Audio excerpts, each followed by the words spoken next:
Hi, my name's Nikki. I'm the Obsessive Bookseller, and welcome to my channel. Today we're going to be talking about my TBR for June 2022. It's a beautiful thing. I've not been as strict with my TBRs as I used to be in the past, so what I have here is more of a pool of possibilities.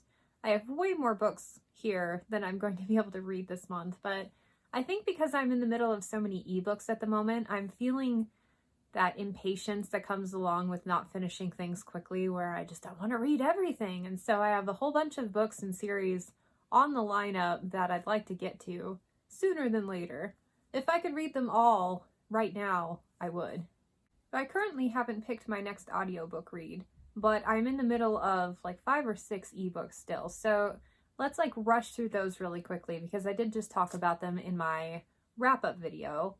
I'm in the middle of Malice, hoping to make more progress on it this month. I'm also reading and almost finished with Ruby Fever by Ilona Andrews, The Trouble with the Cursed by Kim Harrison, Locklands by Robert Jackson Bennett, and Star Wars Paradise Snare. It's the first in the Han Solo trilogy by Crispin. I think it's going to take me the entire month to get down to just one book in that rotation. So most of the books I have on here I'm planning on picking up on audio, with the exception of one. And that is House of Chains by Steven Erikson. This is book 4 in the Malazan series. And I'm doing the ultimate Malazan reading order, so I'm not really sure where it falls in there, like book 5 or 6. But yeah, been itching to pick this one up. This is one that I have to physically read, because I will get lost if I try to do the audiobook version.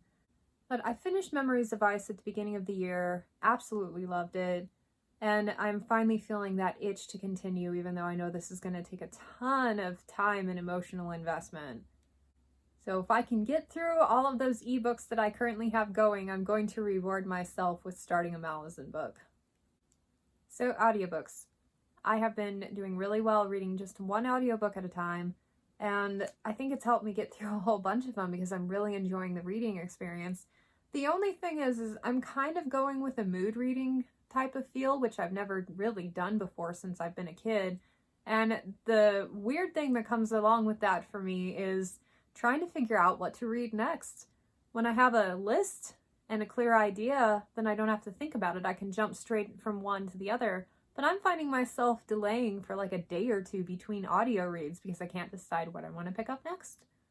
I don't like the indecisiveness. Makes me very uncomfortable not having a plan. And then I tend to overthink everything. And, well, why should I start this one over that one? Do I really have time to read that one? Am I really in the mood for that one? There's too much evaluation going on in here. I think it's good for me, but it's also just, it's been a weird experience. So to that end, I seriously am considering picking up Pandora's Star by Peter Hamilton.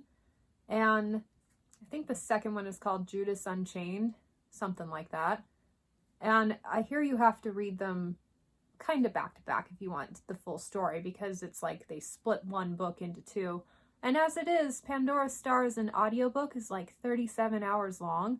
So if I'm in it for like Stormlight Archive type of commitment, where I'm going to be spending the next 3 weeks on one story. And as the really sluggish pace at which I'm trying to get through all my ebooks is very taking away from my enjoyment of things, I don't know if getting myself into one single story right now is a great idea. I think I need a little bit more payoff, of finishing things to keep me motivated. But I'm really, really tempted to pick it up because I am craving a rich space opera fantasy, and this is number 1 on my list for that. I'm also oddly looking at getting to House on the Cerulean Sea by Clune this month.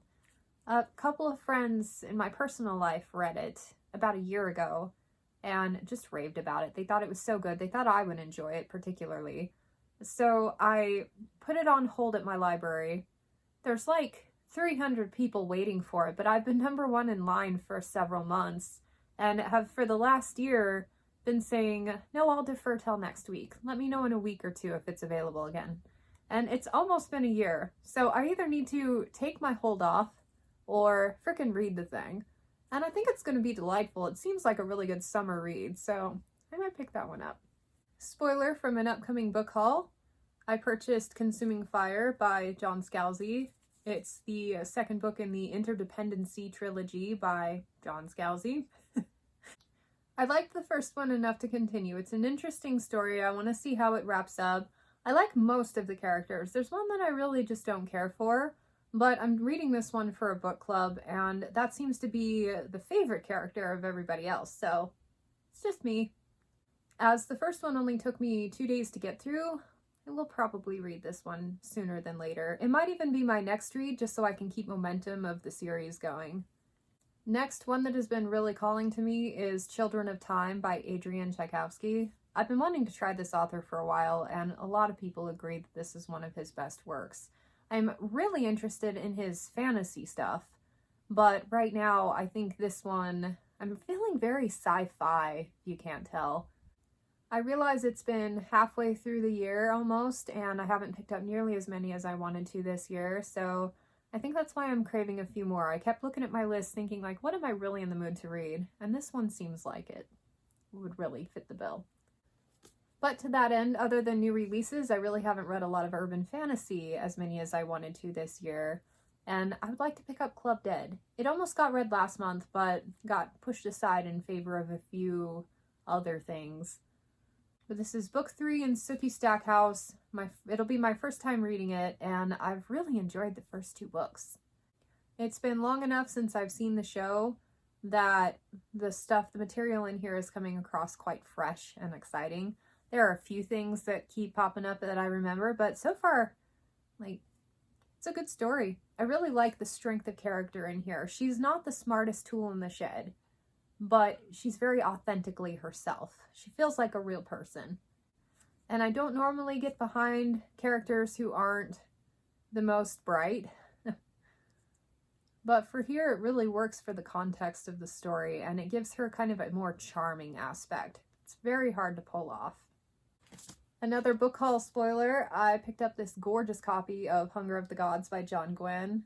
I read Shadow of the Gods, loved it, one of my favorite reads of the year so far, and I'm itching to get to the second book. This is a chunker, probably the biggest book on my lineup this month.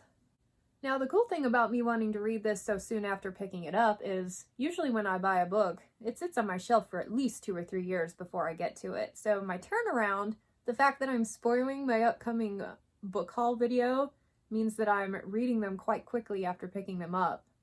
And that's exciting to me. It means I'm prioritizing the books that I felt compelled to spend cold hard cash on, as opposed to being at the mercy of what's available next in my library. But yes, can't wait for this one. I'm sure all of you on BookTube are just sick to death of hearing about it, but every time I see a review, I'm like, I gotta get to that. I'm really excited to read it. I finished Wisdom of Crowds last month. It was the only First Law book I hadn't gotten around to yet, and now I'm already itching for more Joe Abercrombie, so I'd really like to pick up Half a King this month. Now, the narrator for this book is one that I've had trouble with before. I'm pretty sure he's the one who did Shawman Crossing by Robin Hobb, and I did not like his narration. He made everything sound like a question, and it was really obnoxious. That inflection at the end of every sentence drove me so mad. Now, granted, that was probably recorded 10, 15, 20 years ago. No idea. But this one is relatively recent in comparison, so, people get better over time. I've heard a couple of Michael Kramer's early narrations, and he's nowhere near as polished or as, diverse as far as character variety as he is now, so I'm willing to give it a go, but if I'm not loving the narration, I may have to shelve this one until I don't have as many physical books going. But even though it's not going to be on par with First Law, and I'm prepared for that, I still miss his tone of writing and can't wait to get more of that in here. Because I've been listening to so many books lately, I haven't felt the need for that quick win that usually these little novellas give me between other things. But I am itching to get back to this world, especially since it's been long enough since I read the first one that I'm afraid I'm going to kind of forget about everything that happened in it. It's been 8 months. Yes, I have Krakens Tooth, book 2 in the Seven Swords series, and City of Songs. And I have pre-ordered the 4th one in August, so I don't know. 1 in June, 1 in July, 1 in August. That sounds reasonable to me, especially since they only take a day to get through. So want to read more of that. Anthony Ryan is one of my favorite authors, so well, I can't go wrong. Unless it's Pariah. And then these last two books kind of surprised me how much I've been looking at them lately, but I am finally itching to continue with the Memory, Sorrow, and Thorn. I finished the Dragonbone Chair in December, and it was okay. You know, it was a solid read. It just wasn't my favorite. It didn't sing to me. And I'm finally in the mood for a classic fantasy again, where I'm okay with the point being enjoying the journey, as opposed to getting to where you're going fast so we can keep the plot moving. So I've had a lot of really fast-paced plot books, and so I think I'm ready to slow down and just kind of take my time with this one.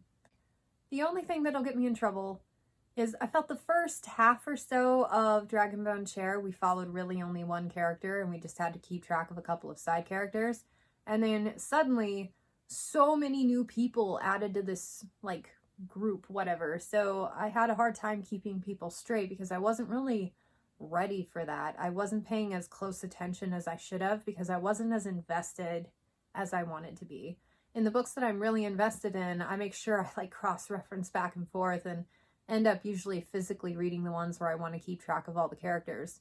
I have not done a very good job of that with this one and kind of breezed through the end of the book. So I'm worried that starting here, I'm going to have forgotten who everybody is, and so I'm really counting on classic fantasy slow pacing of this author taking the time to reintroduce everybody to me. That's something I normally don't enjoy, but I could use a little bit of that here as a refresher because I want to latch on to them now. I will not make it through the end of the series unless I can like really get behind the characters and keep straight who's who. That'll be key to my success. And then finally, I'm doing a weird experiment. This is weird to me. I've never seen anybody do this, but I want to skip a bunch of books in the Wheel of Time series. I almost finished book 5 before DNFing the series because I was kind of forcing myself through it, and I thought, well, everybody, for 20 years, everybody's been telling me that 6 through 8 is the slog, and then it gets better. So I think I'm going to like see if I can find a Cliff Note version of all of the books that I'm skipping, and then I'm going to start with Gathering Storm, the first one written by Brandon Sanderson. I'm such a completionist. This is a very weird thing for me to do, but I really like Jordan's story. I just had trouble with the execution and the way it was told, but I really like Sanderson's writing, so maybe he can tell it in a way that will make me care. And I have a feeling that between those two books, Fires of Heaven and Gathering Storm, a lot of stuff happens, but not a lot of meaningful plot progression happens. And so I should be able to find summaries and maybe continue the momentum to the end. And I will say, if I do enjoy the end of the series, I would probably be more motivated to go back and read what I missed in between. But if left to my own devices and trying to continue the series at book 6, I don't think it's ever going to happen. I don't have that kind of patience. Dragonbone Chair showed me that I don't have that kind of patience anymore, and there are too many other books, case in point my massive TBR, that I want to get to first. So yeah, I put a hold for it at my library, and if it becomes available, I just may do something extreme. And that's all I'm looking at this month. I was going to start Joy at Work by Marie Kondo, but I'm not really feeling very productivity nonfiction-y right now, so I think I'm just going to really bask in all of these sci-fi fantasy reads and see where that takes me. Let me know what kind of books are on your lineup this month. Are you doing anything weird or out of your comfort zone like I am? Mood reading is a very weird thing. And I would say at this point I'm less going off of mood and more going off of like heavy analysis and deduction on figuring out what to read next. So what will she pick up? No one knows, but we can guarantee that she will agonize about it for at least 2 days before choosing. Thank you so much for joining me on today's video, and I hope to catch you next time. Bye.